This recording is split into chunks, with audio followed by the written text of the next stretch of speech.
Estimados amigos, otro vídeo más. En este caso para anunciaros que dentro de poco nos vamos a ir todos a Venus en las próximas naves espaciales que seguramente fabricará la NASA. Pero la vida en Venus es imposible. ¿Por qué? Porque las sondas espaciales han descubierto que en Venus hay 400 y pico grados de temperatura, una zona inhóspita para la vida de carbono como nosotros la entendemos aquí, a no ser que todos los contactados que estuvieron en los años 50, o muchos de los contactados que estuvieron en los años 50, a cuya cabeza estaría George Adamski, el padre de los contactados, nos mintieron peregrinamente, porque ellos dijeron que estaban en contacto con seres de Venus, de Saturno y otros sitios. Estoy citando a Adamski, a Angelucci, a Dino Kraspedon, a Howard Menger y otros tantos, una pléyade enorme de contactados que les dio la manía de decir que estaban en contacto con seres de Venus. Pero ¿cómo es posible si se ha evidenciado que la vida en Venus no es posible, biológicamente hablando, como nosotros vivimos aquí? Nosotros tenemos la referencia como en este mundo de semiverdades, de publicidad engañosa, de personajes que más que informar quieren protagonismo, o le buscan otro partido económico, o lo hacen con una doble intención. Nosotros buscamos siempre una información más coherente. Y una de las referencias que tenemos como bastante interesante, no digo que sea al 100% cierta, es la canalización que hizo Carla Rueckert, dirigida a su vez por Don Elkins, un catedrático de filosofía, en conexión con Ra. Ra es el dios egipcio que forma parte del Consejo de los Nueve.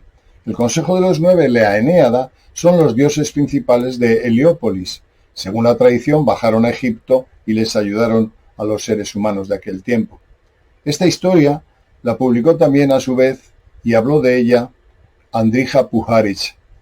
Puharich habló de que estaba en contacto con, por ejemplo, Uri Geller, el que doblaba cucharas, ¿os acordáis? Estaba en contacto con entidades que estaban dirigidos o inspirados por el Consejo de los Nueve. Uno de esos era Ra. Y Ra canalizó a través de Carla Rueckert una serie de informaciones que dio como consecuencia 5 libros extensos que lo podéis encontrar en la red, que se llama La Ley del Uno. Esa Ley del Uno que en su día estos extraterrestres o estos seres, que son los 9 principios del universo, 9 seres, inspiraron o entregaron a Akenatón, el faraón hereje. ¿Qué os parece? Bueno, pues en esa canalización, Carla Rueckert, que digamos para nosotros no nos gusta mucho, como he dicho otras veces, el tema de la canalización porque hay mucho mentalismo, pero los filtros que pusieron y digamos el protocolo que se estableció para la mediunidad de Carla Rueckert es o se considera como el mejor que se ha hecho en todos los tiempos. En cualquier caso, hay que coger la información y siempre pasarla por el rasero del raciocinio. Ra le habla a Carla Rueckert y le dice que la vida en Venus no es posible en tercera dimensión, como nosotros estamos, sino en quinta y sexta dimensión. De hecho, este Ra y estas entidades que vienen en el tiempo de los egipcios y que vinieron antes, vinieron en otros momentos a crear la vida en la Tierra y a ayudar al ser humano, vinieron como procedencia de Venus, pero escalaron la cuarta, la quinta y la sexta dimensión y ahora deben estar por ahí arriba, en la séptima, no sé, en un lugar muy elevado. Ellos dicen que vinieron en su origen o que procedían de Venus, pero como también se ratifica en el contacto de Carla Rueckert, la vida en Venus no es posible conforme vivimos aquí, en tercera dimensión, pero sí es posible en quinta y en sexta dimensión. Qué cosa más curiosa, ¿no?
Cuando vivíamos en Venus, en tercera dimensión, fuimos ayudados por entidades de sexta dimensión en nuestras propias experiencias de la tercera dimensión.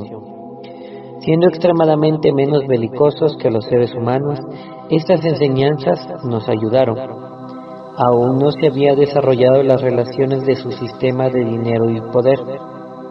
Éramos un planeta de tercera dimensión, más filosófico que el suyo, y nuestras opciones de polaridad estaban mucho más centradas en la comprensión acerca de las transferencias de energía sexual y las relaciones adecuadas entre el uno y el otro.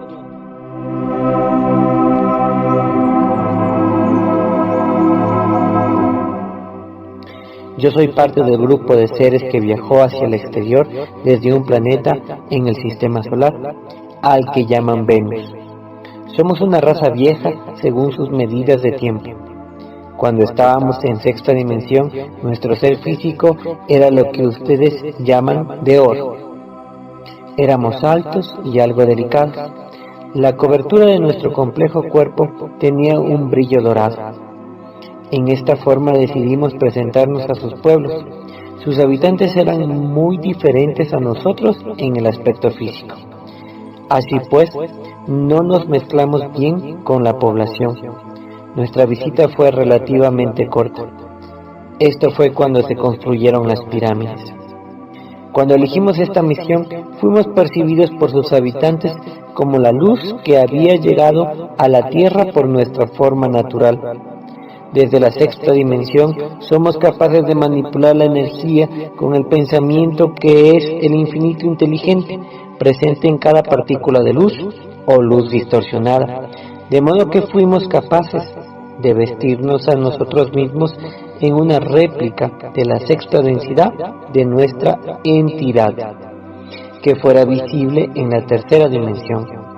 Se nos permitió este experimento por el consejo que guardaba este planeta. Nosotros somos de la confederación que hace 11.000 años llegaron a dos de sus culturas planetarias, que en ese momento estaban en estrecho contacto con la creación del Creador Uno.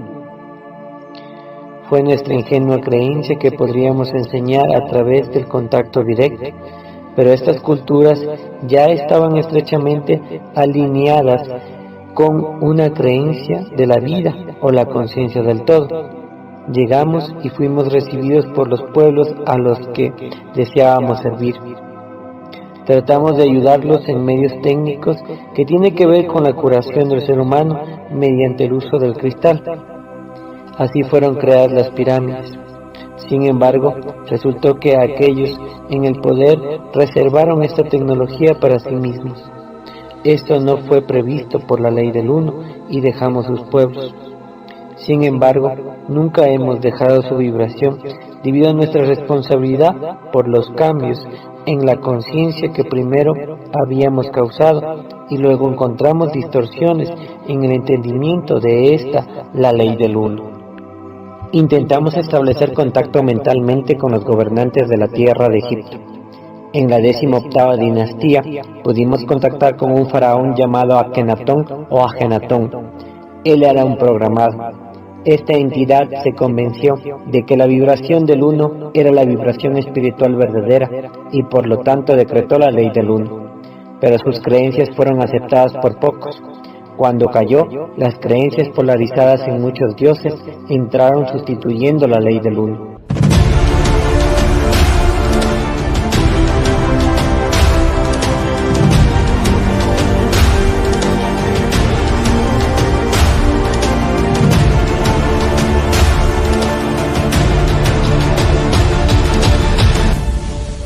El primer intento de ayudar a sus pueblos ocurrió alrededor de 35.000 años atrás.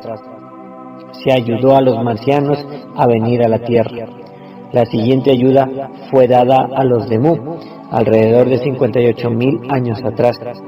A continuación, se ofreció ayuda a la Atlántida hace unos 13.000 años.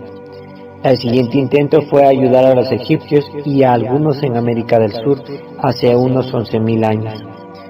Cerca de 3.500 años más tarde, 7.500 años atrás, se ofreció de nuevo ayuda a algunas en América del Sur. Hubo varios intentos para ayudar a aquellos en Egipto hace 2.300 años por otros miembros de la Confederación. Entonces, ¿podrían haber vivido personas en Venus? La condición de tercera dimensión no son hospitalarias con las formas de vida de sus pueblos, pero las dimensiones quinta y sexta de esta esfera planetaria son muy favorables para el crecimiento y aprendizaje. Los seres que habitan Venus en este momento son entidades de la quinta dimensión.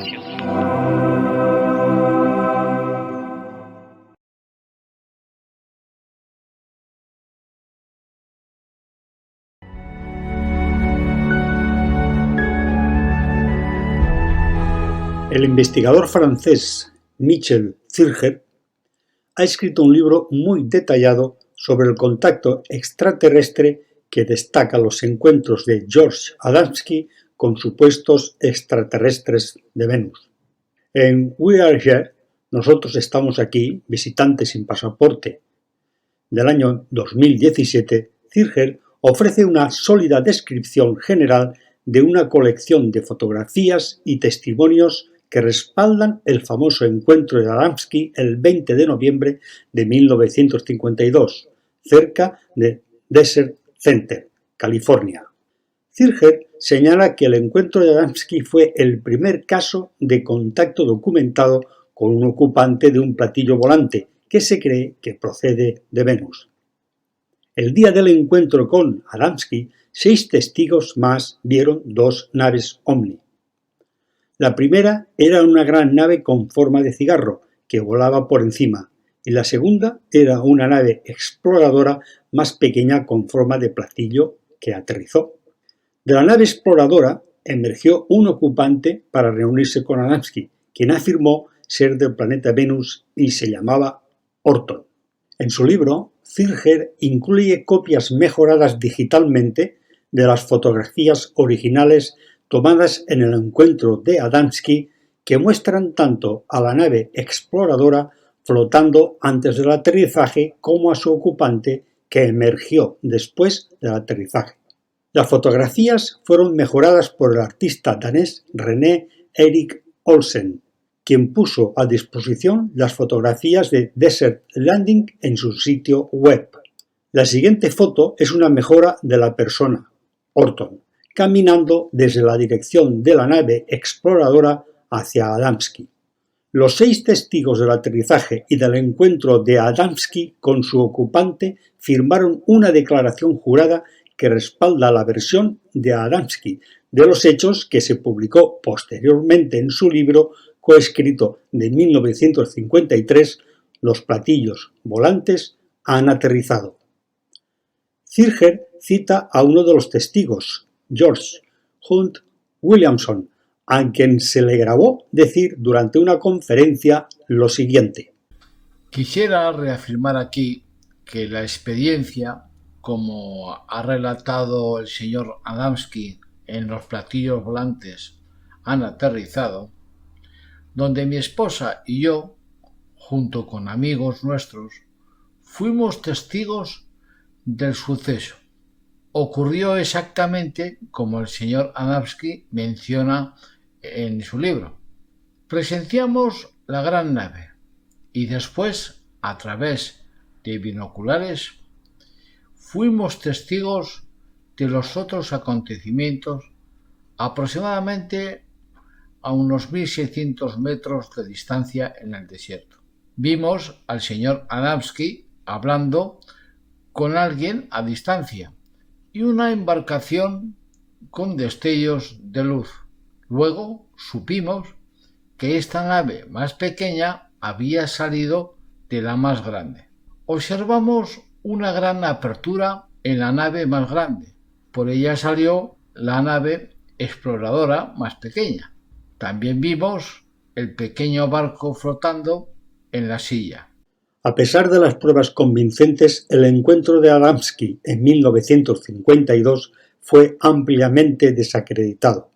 Zirger analiza el impactante grado en que las pruebas y los testimonios que respaldan el famoso aterrizaje de Adamski en el centro del desierto fueron descartados, ridiculizados o distorsionados por destacados científicos de la época como el Dr. Donald Menzel, Dr. Jacques Vallée y el Dr. Carl Sagan. Desde entonces, la mayoría de los investigadores de ovnis han descartado a Adamski como un farsante, a pesar de la evidencia convincente que sugiere lo contrario. De hecho, nunca se ha demostrado que las fotografías de Adamski de platillos voladores y barcos con forma de cigarro que datan del año 1950 sean falsificaciones. Adamski creía que el ser que emergió de la nave exploradora en el año 1952 era de Venus.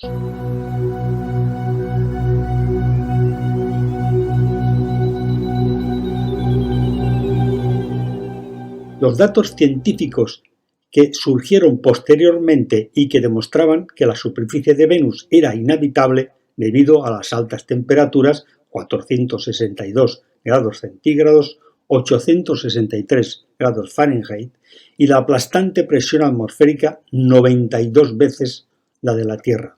Zirger analiza una serie de posibilidades sobre cómo los extraterrestres pueden habitar Venus y sugiere que la NASA puede estar mintiendo sobre las terribles condiciones en la superficie de Venus. Otra posibilidad es que los extraterrestres simplemente tengan una base allí y hayan venido de otras partes de la galaxia. Sin embargo, otra posibilidad es que los extraterrestres vivan en las regiones subterráneas de Venus, como lo han hecho posible investigaciones científicas recientes.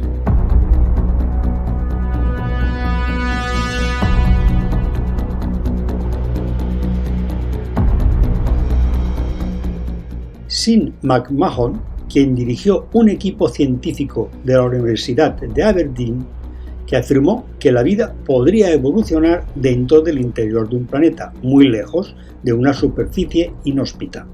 Las superficies de los planetas rocosos y las lunas que conocemos no se parecen en nada a la Tierra. Por lo general, son fríos y áridos, sin atmósfera o con una atmósfera muy fina o incluso corrosiva. Ir debajo de la superficie lo protege de una gran cantidad de condiciones desagradables en la superficie. Por lo tanto, la zona habitable del subsuelo puede resultar muy importante. La Tierra podría incluso ser inusual por tener vida en la superficie.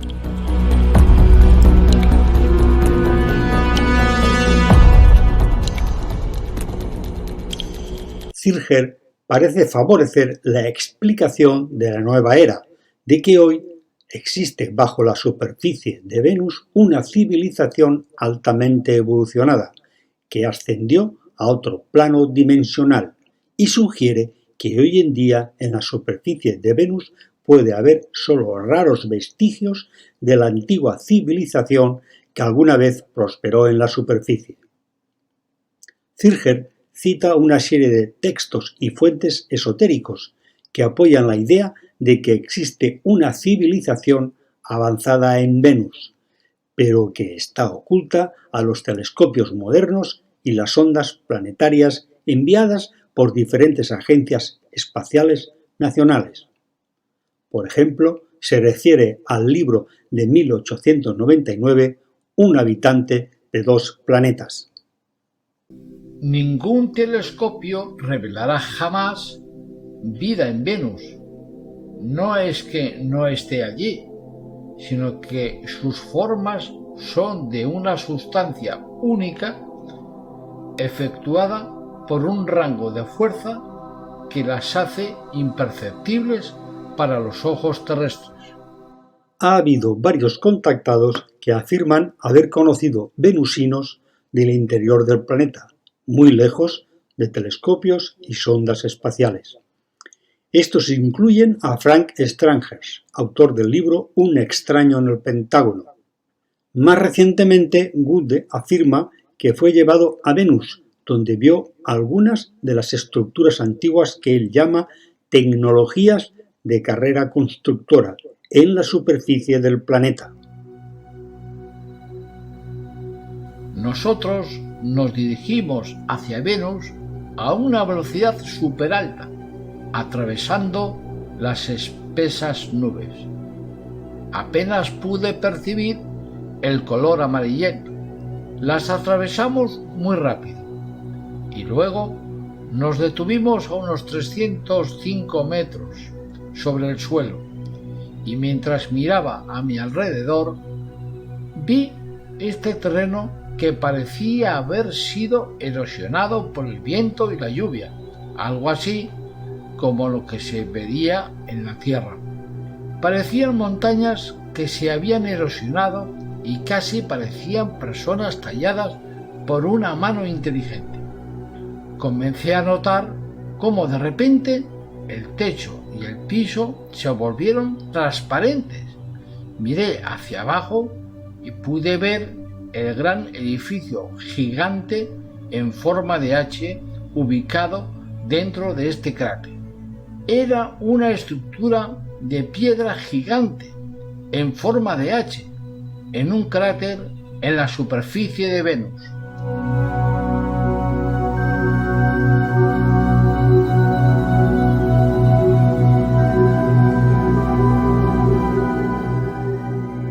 Este relato tiene paralelos con la supuesta visita a Venus del contactado boliviano Luis Mostajo Fernando, quien dice que entró en una zona fértil de Venus, protegida por un escudo energético.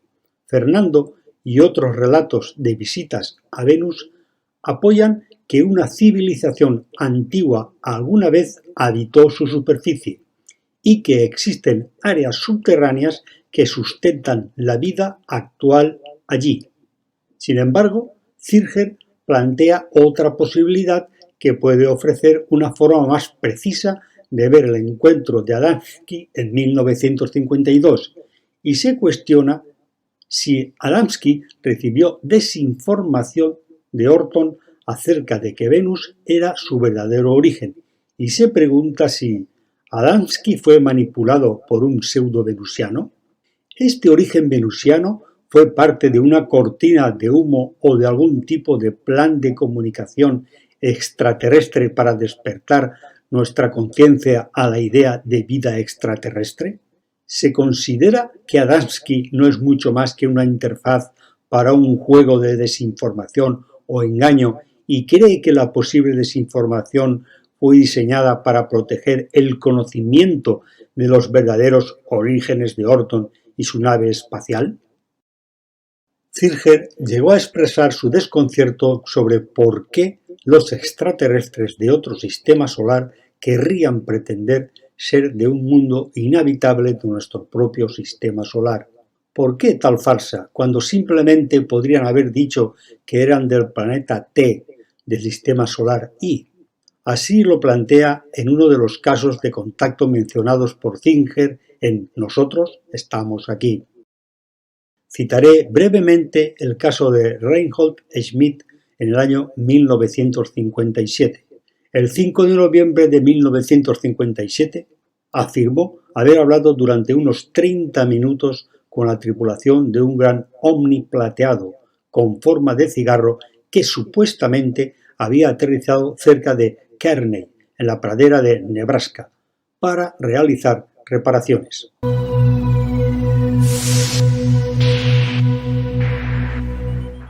En una entrevista grabada de 1 hora y media disponible, Smith afirmó que la tripulación estaba compuesta por 4 hombres y 2 mujeres.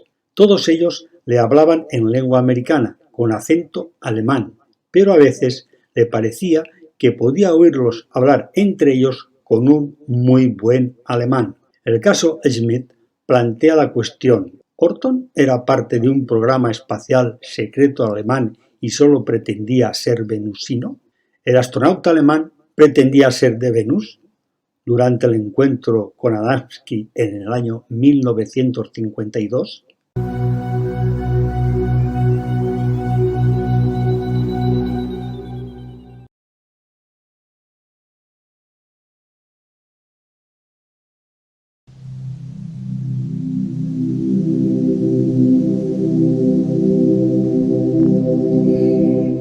A mí me gusta particularmente los libros y la información que ha vertido en Exopolítica Michael Salla. Creo que es un personaje que hay que tener en cuenta, sobre todo los ufólogos y los investigadores.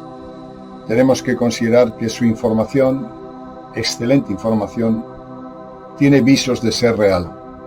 Michael Salla se hace cargo a su vez de otro autor, Michael Ziegler, que escribió un libro sobre el contacto de la posibilidad de vida en Venus o de extraterrestres en Venus, que fueron los que estuvieron en contacto, como antes he dicho, con los contactados, con Adamski y toda esa pléyade de contactados.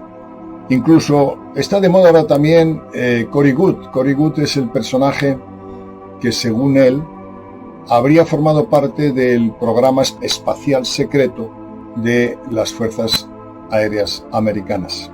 Y en ese, que tienen una tecnología extraordinaria, que han formado alianzas con extraterrestres, etcétera, etcétera. Bueno, pues Corey Goode dice que en una de sus incursiones con sus naves fue a Venus y vio un edificio en forma de H y vio que ahí había habido construcciones antiguas. ¿Es posible la vida en Venus? Según Carla Rueckert y en la canalización de Ra, no es posible. Sin embargo, algo ha habido ahí, o puede ser que también se esté trabajando en la hipótesis de que los extraterrestres que conectaron con antiguos contactados de Venus están viviendo bajo tierra. Quizá bajo tierra no haya 400 y pico grados, hayan hecho cúpulas, estén, digamos, de una manera solapada, tengan bases allí de aprovisionamiento o están allí viviendo en unas condiciones parecidas a las nuestras, bajo tierra, como he dicho, preservándose de las condiciones climáticas del planeta. Es interesante lo que dice Michael Ziegler y lo que dice Michael Salla.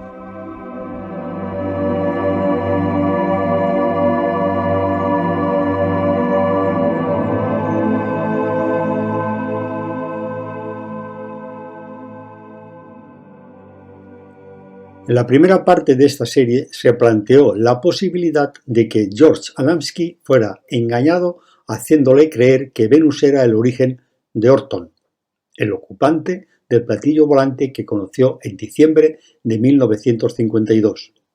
Hay una serie de aspectos sobre el caso del contacto de Adamski en 1952 que llevan a la conclusión de que Orton era parte de un programa espacial secreto alemán o estaba vinculado a una alianza extraterrestre que había ayudado activamente a la Alemania nazi antes y durante la Segunda Guerra Mundial. Los platillos voladores que Adamski había fotografiado se parecían mucho a la nave antigravedad Haunebu, que supuestamente se había desarrollado en la Alemania nazi. Las especificaciones exactas de la nave Haunebu, contenidas en los archivos de las SS nazis, fueron publicadas por primera vez por Vladimir Terziski, ingeniero y exmiembro de la Academia de Ciencias de Bulgaria. Los archivos nazis fueron publicados después del colapso del Pacto de Varsovia el 25 de febrero de 1991 y pasaron a manos de Terziski después de haber inmigrado a Estados Unidos en 1984. A continuación, se muestra una comparación de un diseño de 1943 de un platillo volante Haunebu 2, desarrollado por las SS nazis para el esfuerzo bélico, y una nave de exploración fotografiada por Adamski en diciembre de 1952.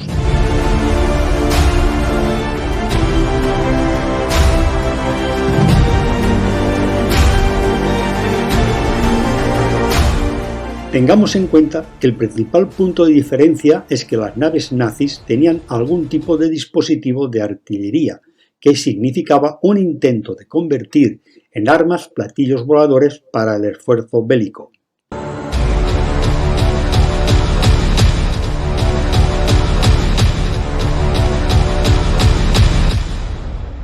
De hecho, en 1950 aparecieron artículos en los principales periódicos de todo el mundo citando entrevistas con destacados científicos italianos y alemanes que confirmaron que las potencias del eje habían estado cooperando en un esfuerzo secreto para convertir los platillos voladores en armas.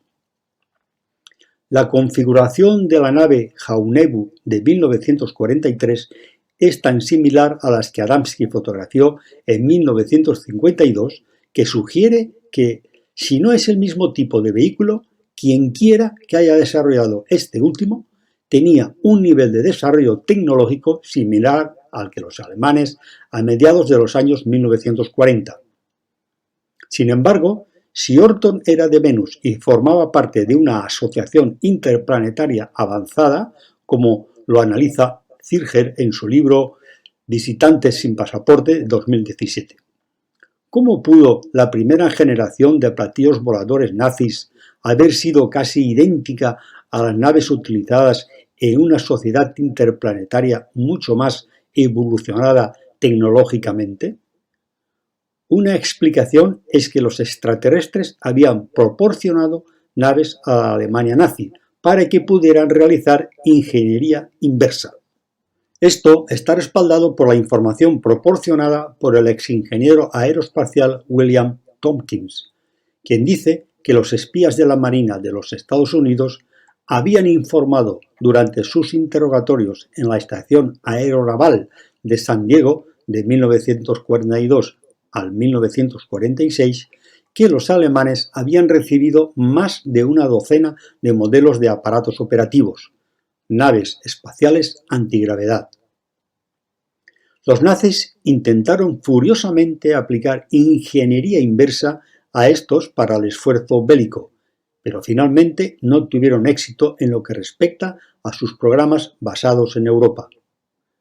La información de Tompkins nos ayuda a comprender que el diagrama Jaenebu II de 1943 fue un intento de los nazis de convertir en arma un platillo volador antigravedad, que había sido entregado al Tercer Reich de Hitler por aliados extraterrestres como resultado de un acuerdo secreto.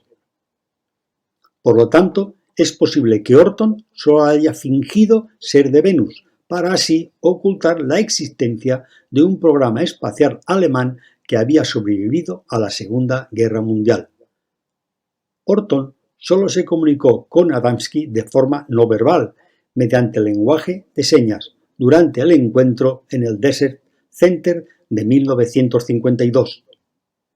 Adamski explicó que en una conferencia de Orton hablaba principalmente en un dialecto extraño, totalmente ininteligible para Adamski.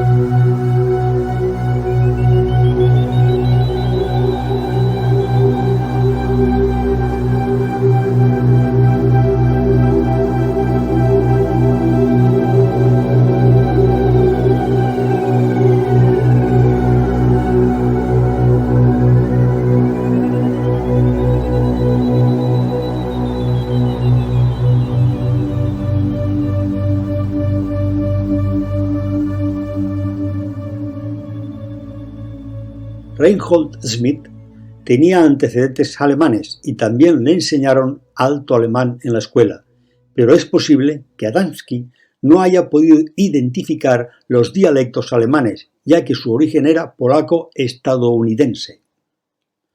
Alternativamente, Adamski pudo haber sabido que Orton hablaba alemán, pero no se le permitió revelarlo públicamente por razones de seguridad nacional.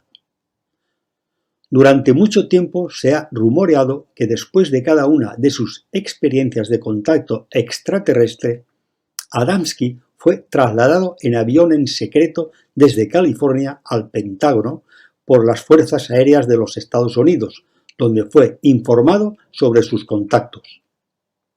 En mayo de 2009 se publicó un vídeo poco común que contenía entrevistas con varios testigos que conocían a Adamski y sus interrogatorios secretos en el Pentágono.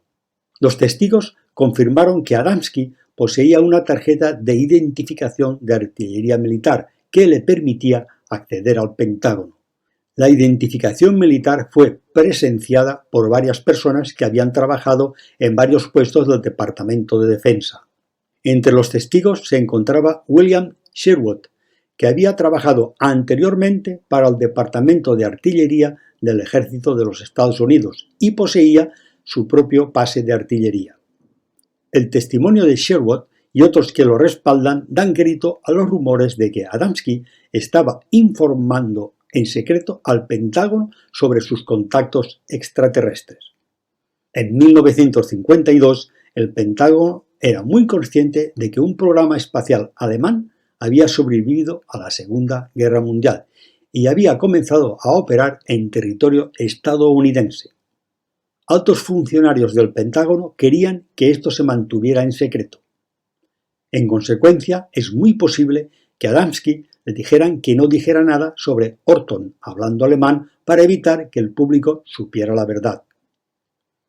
La posibilidad de que Orton fuera parte de un programa espacial secreto alemán con base en la Antártida que operaba sobre territorio estadounidense se ve reforzado por los acontecimientos que condujeron al sobrevuelo de Washington en 1952. Esto fue lo que ocurrió solo unos meses antes del encuentro de Adamski con Orton.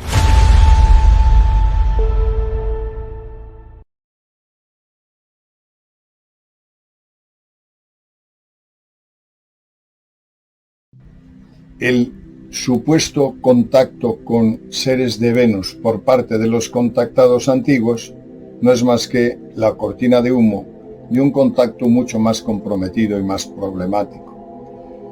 ¿Por qué decimos esto? Porque probablemente estos seres seguramente obligados o censurados por los servicios secretos de Estados Unidos hablaron de venusianos por no hablar de otra cosa, por no hablar probablemente de nazis.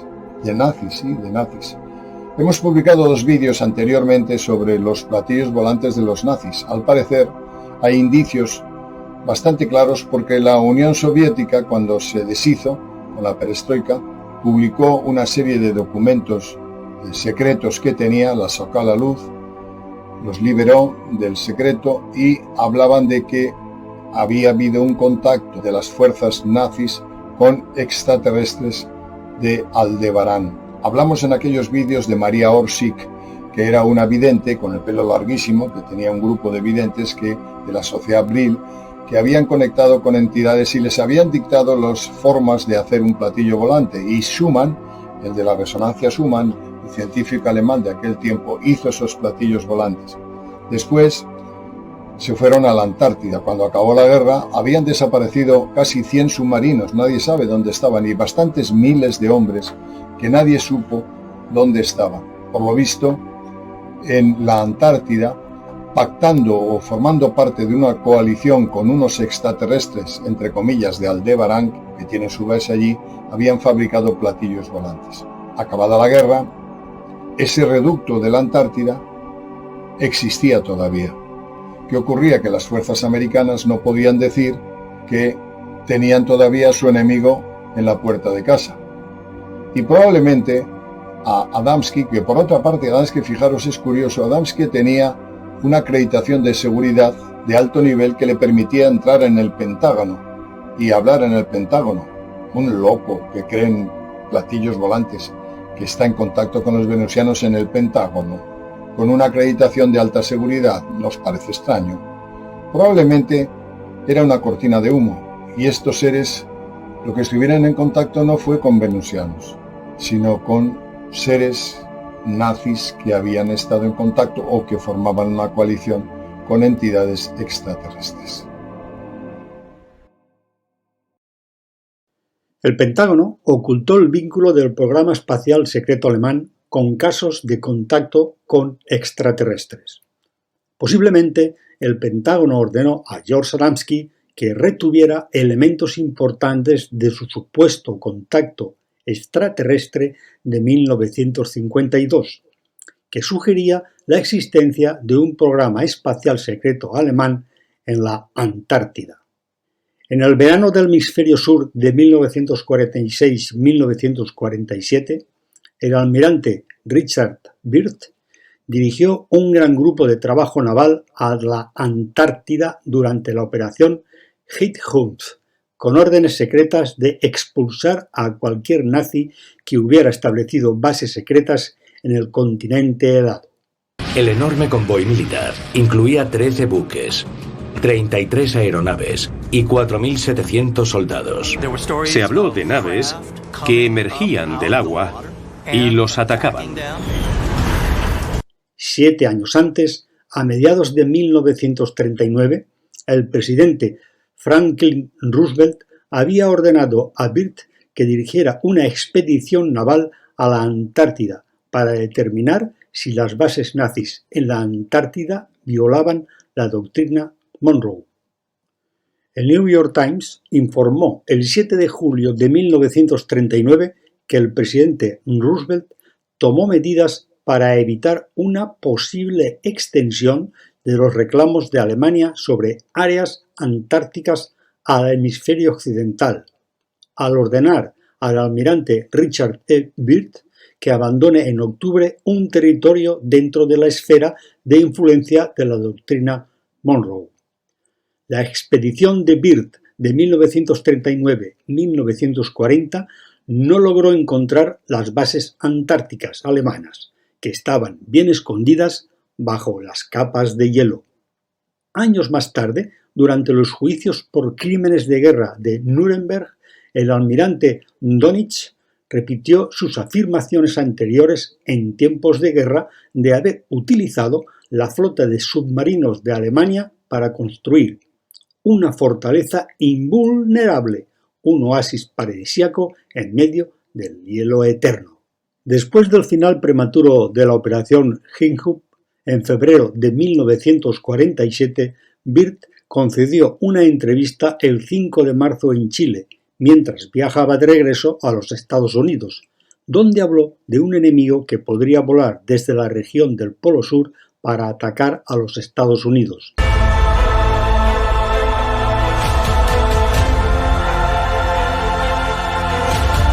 El almirante Richard E. Byrd advirtió hoy de la necesidad de que Estados Unidos adopte medidas de protección ante la posibilidad de una invasión del país por aviones hostiles procedentes de las regiones polares.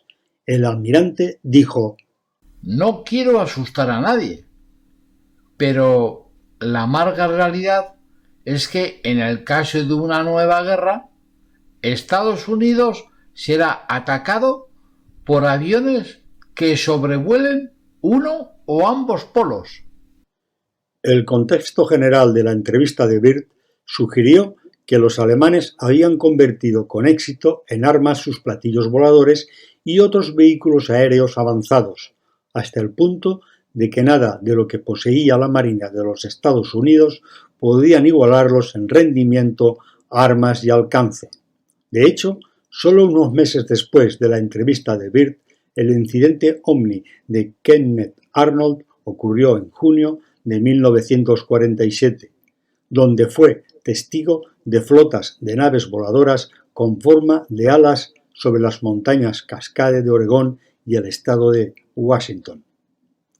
Las naves con alas volantes eran muy similares a las que los hermanos Orton habían estado desarrollando para Alemania nazi, una de las cuales había sido reubicada en Estados Unidos después de la Segunda Guerra Mundial. Por lo tanto, la advertencia del almirante Byrd resultó profética en la medida en que los alemanes con base en la Antártida tenían la capacidad de sobrevolar el territorio estadounidense con impunidad. Por lo tanto, con el posterior aumento de avistamientos de ovnis después del incidente de Arnold, se puede concluir que algunos, si no muchos de ellos, podrían estar relacionados con el programa espacial alemán desde la Antártida. En 2 fines de semana consecutivos, de julio de 1952, oleadas de ovnis sobrevolaron Washington D.C. Durante décadas, la verdad sobre los orígenes de las naves se mantuvo en secreto. pero finalmente se reveló que los ovnis eran en realidad platillos voladores alemanes. 3 expertos denunciantes se familiarizaron con los orígenes alemanes del oficio. William Tompkins, ex ingeniero aeroespacial, Clark McClelland, ex operador de naves espaciales de la NASA, y Corey Goode, ex participante en el programa espacial 20 and Back de la Marina de los Estados Unidos, dijeron todos lo mismo. Esto plantea una gran posibilidad de que exista una conexión directa entre el encuentro de Adamski en 1952 y el programa espacial alemán que había iniciado sobrevuelos sobre el territorio estadounidense, como se sugirió en el incidente de Arnold de junio de 1947 y la advertencia de Byrd de marzo de 1947.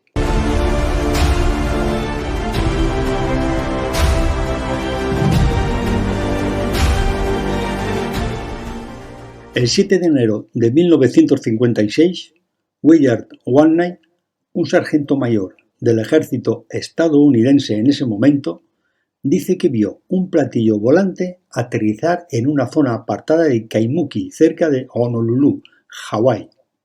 Fue interrogado por oficiales de inteligencia del ejército y de las fuerzas aéreas de los Estados Unidos en Fort Shafter, donde estaba destinado, y escribió un informe de 32 páginas sobre el incidente a su oficial al mando. Después de retirarse del ejército, escribió un libro sobre el incidente en 1967, donde describió cómo todavía tenía órdenes de seguridad nacional de no divulgar detalles claves sobre el incidente. Willard Whaley afirmó: Puedo afirmar, sin poner en peligro la seguridad de mi familia y amigos, ni violar ninguna restricción de seguridad, que fuimos testigos del aterrizaje cerca de nuestra casa de un objeto volador no convencional claramente definido que permaneció bajo nuestra vigilancia los 45 minutos anteriores a su salida. Además de mí, había otros 6 individuos responsables y muy respetados presentes que observaron los detalles de este avistamiento alternativamente, con y sin ayuda de binoculares de alta potencia. Décadas más tarde, un reportero del Maui UFO Report pudo entrevistar a Whaley antes de su fallecimiento en el año 2000 y él publicó: Pudo conocer por primera vez algunos de los detalles claves del incidente del aterrizaje ovni. Esta vez la nave, con forma de campana, plateada, abovedada y con orificios de portilla, aterrizó en las colinas densamente boscosas detrás de Honolulu. Cuando el sargento Whaley se acercó, se abrió una escotilla, notó la esvástica y la cruz de hierro nazi tanto en el ovni como en el uniforme del ocupante. El piloto del platillo hablaba con acento alemán y tenía un uniforme nazi. El sargento Whaley nos dijo que los nazis fugitivos que tenían platillos voladores habían huido a Sudamérica y a bases subterráneas secretas debajo del hielo en la Antártida, poco antes de la rendición de la guerra nazi.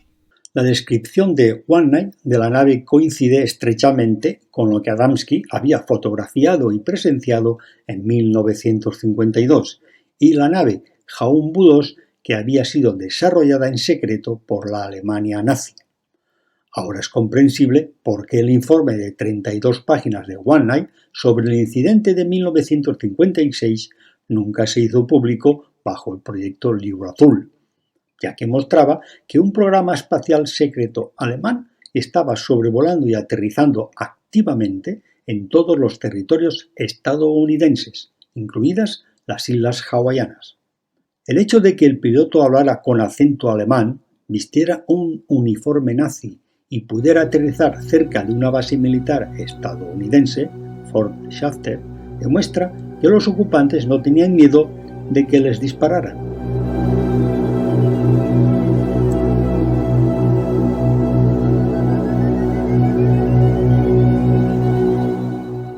Esto nos lleva finalmente al incidente de Reinhold Schmidt que menciono brevemente en la primera parte. Schmidt describió su encuentro con los ocupantes de un platillo volante que aterrizó el 5 de noviembre de 1957 cerca de Kearney, Nebraska. Le hablaban en inglés, con acento alemán y usaban alto alemán cuando se comunicaban entre ellos. En su libro Al filo del mañana, Schmidt escribió que inicialmente creyó que los 6 ocupantes eran científicos alemanes. Pensé que tal vez procedía de Rusia y que estaba tripulado por un equipo de científicos alemanes que obtenían datos sobre el primer Sputnik ruso, que había sido lanzado aproximadamente una semana antes.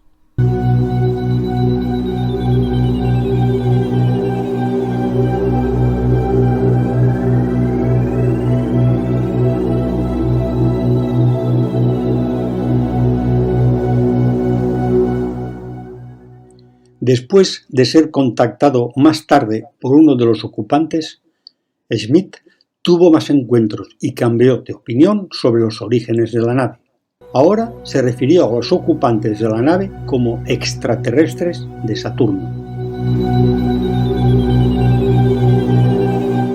Al igual que Adamski, Schmidt pudo haber sido engañado por los ocupantes de la nave, haciéndole creer que eran extraterrestres, a pesar de los signos obvios de que formaban parte de un programa espacial secreto alemán que operaba mucho después del final de la Segunda Guerra Mundial.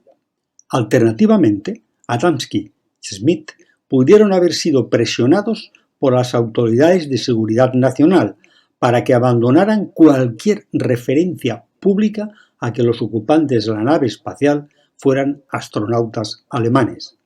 Después de extensas entrevistas e informes con múltiples funcionarios, los medios locales y nacionales y los funcionarios de la Fuerza Aérea, el jefe de policía presionó a Schmidt para que se retractara de su testimonio público. Schmidt fue encarcelado misteriosamente sin cargos durante 2 días y luego internado en una institución mental de Hastings, Nebraska. Todo esto se hizo sin que se le permitiera representación legal. Finalmente fue puesto en libertad tras la intervención de su familia y su empleador. El testimonio de Schmidt sugirió, como en los casos de Adamski y Wannier, que naves pertenecientes a un programa espacial secreto alemán sobrevolaban y aterrizaban activamente en territorios estadounidenses. Se le restó importancia a cualquier referencia al origen alemán de la nave y, en cambio, se enfatizaron las referencias a extraterrestres de Venus, Saturno y otros lugares. En conclusión, el material examinado en esta serie de artículos de 3 partes sugiere que el caso del contactado de George Adamski, así como los casos de Wannier y Schmidt, fueron muy probablemente casos de ciudadanos estadounidenses que interactuaron con miembros de un programa espacial alemán que operaba desde la Antártida.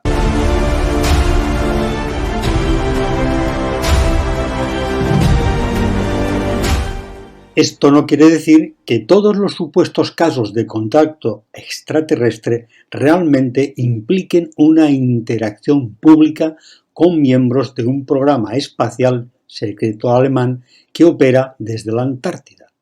Después de todo, los alemanes habían recibido ayuda de extraterrestres que les habían proporcionado naves espaciales operativas para realizar ingeniería inversa durante la Segunda Guerra Mundial y habían ayudado a los alemanes a establecer sus bases en la Antártida. A pesar de la participación extraterrestre en el programa espacial alemán, es necesario revisar los casos de contactados de los años 1950 y 1960 para determinar los verdaderos orígenes de los supuestos hermanos del espacio y los esfuerzos del Pentágono para suprimir la verdad.